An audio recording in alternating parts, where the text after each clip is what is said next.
ഇടുക്കി പച്ചടി തോട്ടുവ കടയിൽ കാണാതായ അമ്മയെയും മകനെയും കൊല്ലപ്പെട്ട നിലയിൽ കണ്ടെത്തി. ഇവരുടെ പുരയിടത്തിൽ കുഴിച്ചിട്ട നിലയിലാണ് മൃതദേഹം കണ്ടെത്തിയത്. ഇവരുടെ ഇളയ മകനെ ഇതുവരെ കണ്ടെത്താൻ കഴിഞ്ഞിട്ടില്ല.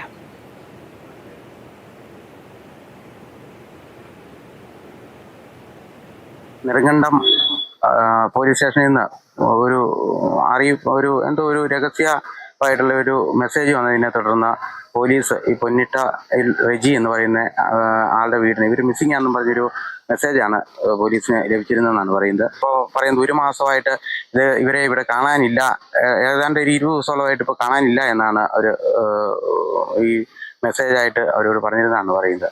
അപ്പോൾ അതും പ്രകാരം പോലീസ് അന്വേഷിക്കുകയും ഇപ്പോൾ രാവിലെ ഇവിടെ വന്നു കഴിഞ്ഞപ്പം അവർ 2-3 ആഴ്ച ഇവിടെ അന്വേഷിച്ച് വന്ന് അവിടെ ആ പരിസരമൊക്കെ ഒന്ന് പരിശോധിച്ച് കഴിഞ്ഞപ്പോൾ പട്ടിക്കൂടിൻ്റെ പുറകിലായിട്ട് ബോഡി കാണത്തക്ക നിലയിൽ അവർ മാന്തി നോക്കി. അപ്പോൾ ബോഡിയുടെ ഏതാനും ഭാഗങ്ങളൊക്കെ ലഭ്യമായിട്ടുണ്ട്.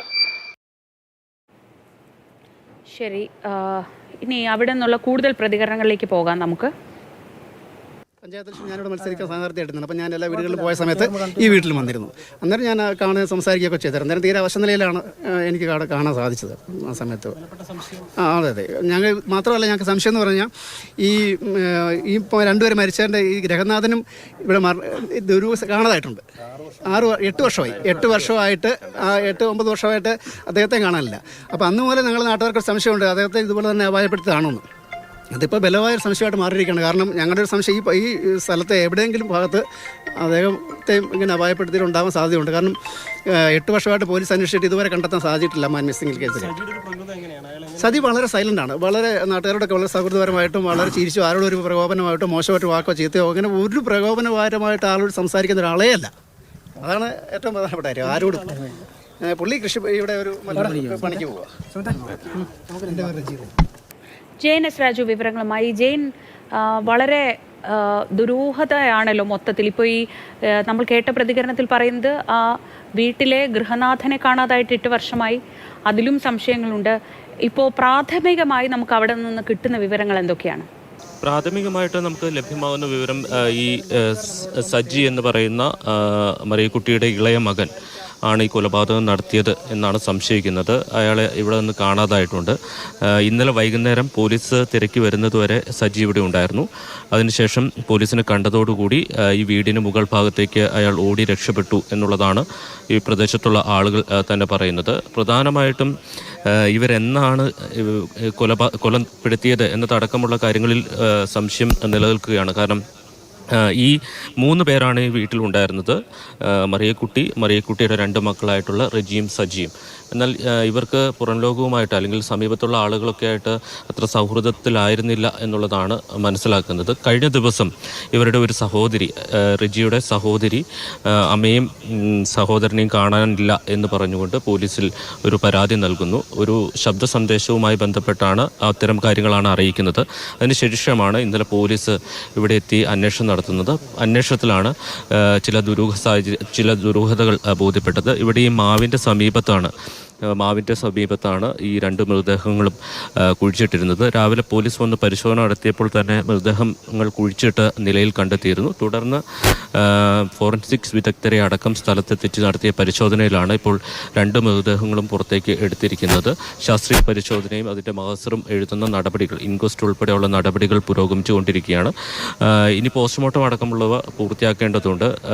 എങ്ങനെയാണ് കൊലപാതകം നടത്തിയത് എന്നതടക്കമുള്ള കാര്യങ്ങളിൽ ചില വ്യക്തതകൾ വരേണ്ടതുണ്ട്. ഇതിൽ ഏറ്റവും പ്രധാനപ്പെട്ടത് ഈ സജി പലതരത്തിലുള്ള കഥകൾ ഈ നാട്ടിൽ പ്രചരിപ്പിച്ചിരുന്നു എന്നുള്ളതാണ്.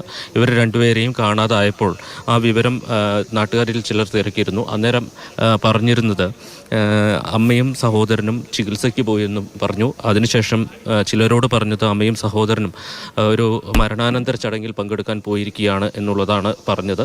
അതോടൊപ്പം തന്നെ ഈ കഴിഞ്ഞ 10-ാം തീയതി ഇയാളുടെ വിവാഹമാണ് എന്ന് പറഞ്ഞുകൊണ്ട് ഈ ചുറ്റുവട്ടത്തൊക്കെ പോയി വിവാഹം ക്ഷണിക്കുകയുമൊക്കെ ചെയ്തിരുന്നു. പക്ഷേ അത്തരത്തിലൊരു വിവാഹമൊന്നും നടന്നിട്ടില്ല എന്നുള്ളതാണ് മനസ്സിലാക്കുന്നത്. ചേട്ടൻ വാർഡ് മെമ്പർ അല്ലേ?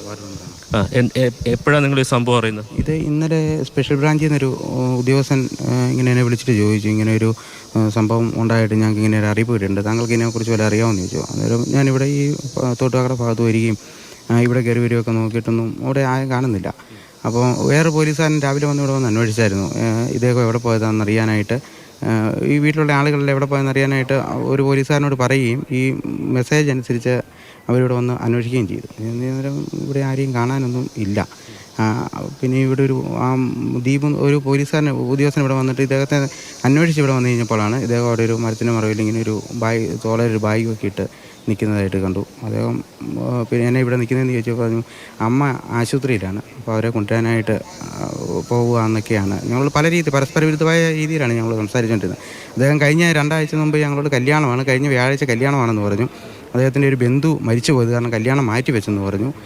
അത് കഴിഞ്ഞിട്ട് ഈ വ്യാഴാഴ്ച കല്യാണമാണ്, 500 പേരെ വിളിച്ചിട്ടുണ്ട്, നെടുങ്കണ്ടം ഓർത്തഡോക്സ് പള്ളിയിൽ വെച്ചാണ് വിവാഹം എന്നൊക്കെ പറഞ്ഞു. അപ്പോൾ ഞങ്ങൾ ഈ പള്ളിയുടെ കമ്മിറ്റിക്കാരും ഒക്കെ ആയിട്ട് ആലോചിച്ച് കഴിഞ്ഞപ്പോഴത്തേക്കും ഞങ്ങൾ ചോദിച്ചു കഴിഞ്ഞപ്പോൾ അവർ പറഞ്ഞു അങ്ങനെ ഒരു സംഭവം ഇവിടെയില്ല, ഒരു കല്യാണത്തിൻ്റെ കാര്യമൊന്നും ആരോടും പറഞ്ഞിട്ടില്ല എന്നാണ് പറഞ്ഞത്. അതിൻ്റെ പ്രകാരം വീണ്ടും അന്വേഷണമായിട്ട് പോലീസ് രാവിലെ വരികയും നാട്ടുകാരെ എല്ലാം കൂട്ടി ഇവിടെ വന്നിട്ട് ഇവിടെ ഇങ്ങനെ ഒരു അന്വേഷണം നടത്തി മാന്തി നോക്കി കഴിഞ്ഞപ്പോഴാണ് ഒരു മൃതദേഹത്തിൻ്റെ കാലും അതിൻ്റെ അവശിഷ്ട ഭാഗങ്ങളും എല്ലാം കൂടെ കണ്ടെടുക്കുന്നത്. അത് കഴിഞ്ഞിട്ട് ബാക്കി ഇപ്പോൾ 2 പേരെയും കിട്ടിയിട്ടുണ്ട്. ഈ പ്രദേശത്തുള്ള ആളുകൾ പറയുന്നത് ഇവർ തമ്മിൽ പ്രശ്നങ്ങൾ ഉണ്ടായിരുന്നു എന്നുള്ളതാണ്. ഇവർ തമ്മിൽ സ്ഥിരം വഴക്കുണ്ടാവാറുണ്ട്. ഇവർ ഇടയ്ക്ക് ഇങ്ങനെ ചെറിയ അങ്ങോട്ടും ഇങ്ങോട്ടും അഭിപ്രായ വ്യത്യാസങ്ങൾ വഴക്കൊക്കെ ഉണ്ടാകാറുണ്ട് പരസ്പരം. ഇപ്പോൾ ഈ സജി എന്ന് പറഞ്ഞാൽ കല്യാണം കഴിക്കുകയാണെങ്കിൽ ഞാൻ ഇവിടുന്ന് വിളിച്ചു പോകുന്നൊക്കെ ഈ മൂത്തയാൾ ഇടയ്ക്ക് ഒന്ന് പറഞ്ഞിരുന്നു. ഇളയാളെ സജി എന്ന് പറഞ്ഞത് മൂത്തയാൾ ആണ് ഇവ മരണപ്പെട്ടത്. അപ്പോൾ അദ്ദേഹം ഇളയാളുടെ കല്യാണം നടക്കുവാണെങ്കിൽ ഞാനിവിടുന്ന് അമ്മയും കൊണ്ട് എങ്ങോട്ടെങ്കിലും പോകുമെന്നൊക്കെ ഇടയ്ക്ക് ഇങ്ങനെ പറഞ്ഞിരുന്നു. അപ്പോൾ അങ്ങനെ പറഞ്ഞത് കൊണ്ട് അപ്പോൾ ഞാനുമായിട്ട് ഈ മൂത്തയൊക്കെ അത്യാവശ്യം സൗഹൃദമുണ്ട്. ഞങ്ങൾ ഒരുമിച്ചൊക്കെ നടന്നിട്ടുള്ള ആൾക്കാണ്. അപ്പോൾ അങ്ങനെ ഇടയ്ക്ക് എന്നോട് പറഞ്ഞു അവൻ കിട്ടുവാണെങ്കിൽ ഞാൻ എങ്ങോട്ട് അമ്മയും വിളിച്ചുകൊണ്ട് ഞാൻ പോകും, അങ്ങനെ അവിടെ നിന്ന് നിൽക്കുക ശരിയല്ലെന്നൊക്കെ എന്നോട് ഇടയ്ക്ക് പറയുമായിരുന്നു. അപ്പോൾ ഒരു പക്ഷേ അവർ ഇത്തരത്തിലുള്ള ഒരു സംഭവത്തിലേക്ക് എത്തുമെന്ന് നമ്മൾ വിചാരിച്ചില്ല. കാരണം വെച്ച് കഴിഞ്ഞാൽ പൊതുവേ ഈ സജി എന്ന് പറഞ്ഞ പ്രതിയായിട്ടുള്ള ആൾ വളരെ സൈലൻ്റാണ്. പൊതുവെ രംഗത്തൊക്കെ വന്നു കഴിഞ്ഞാൽ എല്ലാ കാര്യങ്ങളും ഇടപെടുകയും ഒരു ഒച്ചയോ വഴക്കോ വയ്യാവിലോ ആരുമായിട്ടൊരു ബഹളോ അങ്ങനെ ഉള്ള ആളൊന്നുമല്ല, വളരെ മര്യാദക്കാരനായിട്ട് ആളാണ്. അപ്പോൾ ഇങ്ങനെ ഒരിക്കലും നമുക്ക് ഈ സജി എന്ന് പറഞ്ഞ ആൾ നമ്മൾ പ്രതീക്ഷിക്കുന്നില്ല. ഈ ഇയാൾക്ക് പരിക്കേറ്റ് എന്ന് പറയുന്നത് ഏത് സമയത്ത്? 10-11 ആണെന്നു. അത് ഈ നമ്മുടെ ഇലക്ഷൻ്റെ സമയം കഴിഞ്ഞിട്ടാണ്. അപ്പോൾ എന്നോട് പറഞ്ഞു ഈ ചെറിയ പരിക്കൊക്കെ പറ്റി ബാത്റൂമിൽ വീണാന്ന് പറഞ്ഞു. അപ്പോൾ 18 സ്റ്റിച്ച് ഉണ്ടെന്ന് പറഞ്ഞപ്പോൾ ഞങ്ങൾ പറഞ്ഞു 18 സ്റ്റിച്ച് കാണിക്കാൻ പറഞ്ഞപ്പം തമാശയ്ക്ക് ഞങ്ങൾ പറഞ്ഞു കാണട്ടെന്ന് പറഞ്ഞപ്പം അത് കാണിച്ചില്ല പുള്ളി, അത് പരിക്കുണ്ടെന്ന് മാത്രം പറഞ്ഞതേ ഉള്ളൂ. അപ്പോൾ അതൊക്കെ ഞങ്ങൾക്ക് ഇപ്പോൾ ഇതിലാണ് കൂട്ടി വായിക്കാൻ നമുക്കൊരു സംശയം. അത് അന്ന് ഇവർ തമ്മിൽ അങ്ങോട്ടും ഇങ്ങോട്ടും എന്തെങ്കിലും കയ്യേറ്റം നടന്നതിൻ്റെ ആണോ എന്നൊരു സംശയം നമുക്കുണ്ട്. അത് ഒരാളിത് മിസ്സിങ് ആയതുകൊണ്ട് നമുക്ക് ഒരു സംശയം ഞങ്ങൾ ഇന്നലെ നാട്ടുകാരെല്ലാം കൂടിയപ്പോൾ ഞങ്ങൾ തീരുമാനിച്ചു രാവിലെ പറമ്പിൽ കയറി ഒന്ന് പരിശോധിക്കാമെന്ന് ഞങ്ങളെല്ലാവരും കൂടി തീരുമാനിക്കുക. അതിൻ്റെ അടിസ്ഥാനത്തിൽ ഞങ്ങൾ രാവിലെ വന്നത്. രാവിലെ വന്ന് നമ്മൾ പരിശോധിച്ച് കഴിഞ്ഞപ്പോഴത്തേനും ഒരു കുഴി കൊണ്ടപ്പോൾ പോലീസ് വന്നു. ആ സമയത്ത് തന്നെ പോലീസും വരിക. ഞങ്ങൾ തൂമ്പാടുത്ത് മാന്തിയപ്പോൾ തന്നെ ഈ ബോഡിയുടെ അവശിഷ്ടമാണ് കാണുന്നത്. അപ്പോൾ ഞങ്ങൾ ഇന്നലെ തന്നെ നാട്ടുകാർ തീരുമാനിച്ചായിരുന്നു പറമ്പിലെല്ലാം ഒന്ന് പരിശോധിക്കാം. ഇത് നേരത്തെ ഒരു മാൻ മിസ്സിങ് ഇവിടെ ഉള്ളതാണ്. അപ്പോൾ അതും ഇതുപോലെ തന്നെ അത് ഞാനിപ്പം ഞങ്ങൾക്ക് പരാതിയുണ്ട്. അതിനകത്ത് പരാതി ഉണ്ടെന്ന് പറഞ്ഞാൽ അതും ഒരു പക്ഷേങ്കിൽ ഈ പറമ്പിൽ എവിടെ ഭാഗത്ത് അതിൻ്റെ അവശിഷ്ടം ബോഡിയോ കാണാൻ ഇതുവരെ കണ്ടെത്തിയിട്ടില്ല. 10 വർഷത്തോളമായി.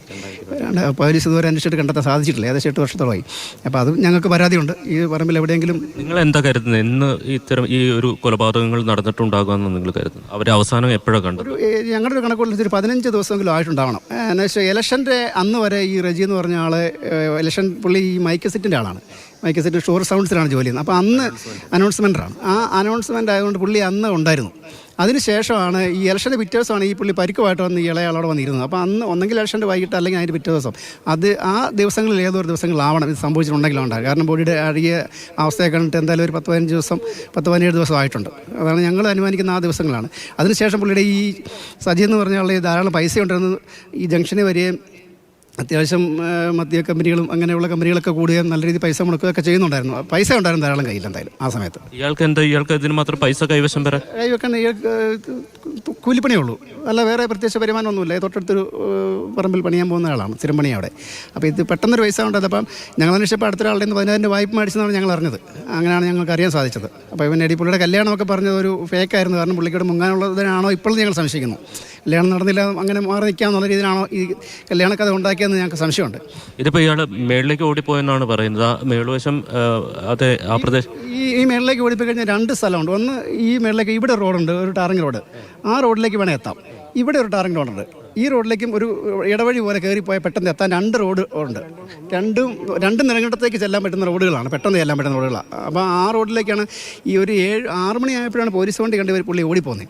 അപ്പോൾ ബാഗ് ഈ ആദ്യം വന്ന പോലീസുകാരൻ എൻ്റെ അടുത്ത സുഹൃത്ത്. അപ്പോൾ പുള്ളിയോട് പറഞ്ഞ് പുള്ളിയെ പെട്ടെന്ന് തന്നെ എന്നെ വിളിച്ചു, ചേട്ടാ ഇന്നപോലെ ഓടിപ്പോയിട്ടുണ്ട്, ഞങ്ങൾക്ക് കിട്ടിയില്ല എന്ന് പറഞ്ഞു, പോലീസ് വണ്ടി വന്ന് കിട്ടിയില്ല എന്ന് ഞങ്ങളോട് പറയുന്നു.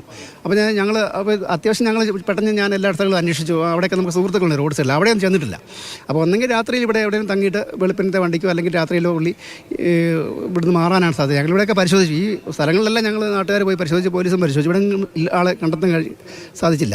അങ്ങനെയാണെങ്കിൽ തമിഴ്നാട്ടിലേക്കൊക്കെ കടന്നു പോകാനുള്ള സാധ്യതയുണ്ട്. ഞങ്ങളുടെ കണക്കുകളിൽ അങ്ങനെയാണെങ്കിൽ പുള്ളി വിട്ടുപോകാൻ. അതായത് പുള്ളി ഇന്നലെ കുറേ പൈസ അത്യാവശ്യമാണ്. ഈ സ്ഥലം ആർക്കെങ്കിലും കിട്ടിയാൽ 15,000 ആണെങ്കിലും, ഇത് 1.5 ഏക്കർ സ്ഥലവും വീടുമാണ്, ഇത് 15,000 രൂപ കിട്ടിയാലും ആർക്കെങ്കിലും ഞങ്ങൾ ഒറ്റ കൊടുക്കാൻ തയ്യാറെന്ന് പുള്ളി ഇന്നലെ ഈ ജംഗ്ഷനായിട്ട് മൊത്തം ആൾക്കാരോട് പറയുന്നുണ്ടായിരുന്നു. അപ്പോൾ 15,000 രൂപ കിട്ടിയാലും മതി, അഡ്വാൻസ് കിട്ടിയാൽ മതി, ബാക്കി പിന്നെ തന്നാൽ മതി എന്ന് പുള്ളി എല്ലാവരോടും പറഞ്ഞു. അപ്പോൾ ആ 15,000, അപ്പോൾ പുള്ളിയുടെ കുറച്ച് ക്യാഷ് കിട്ടിയാൽ പുള്ളി ഇവിടുന്ന് പോകാൻ തന്നെ ഇരുന്ന ആളാണെന്നാണ് ഞങ്ങൾ അനുമാനിക്കുന്നത്. അതാണ് സാധ്യത, അല്ലാതെ വേറെ ഒരു സാഹചര്യം ഇല്ല പുള്ളി. ശ്രീജ, ഇതാണ് ഈ പ്രദേശത്തുള്ള ആളുകൾ പറയുന്നത്.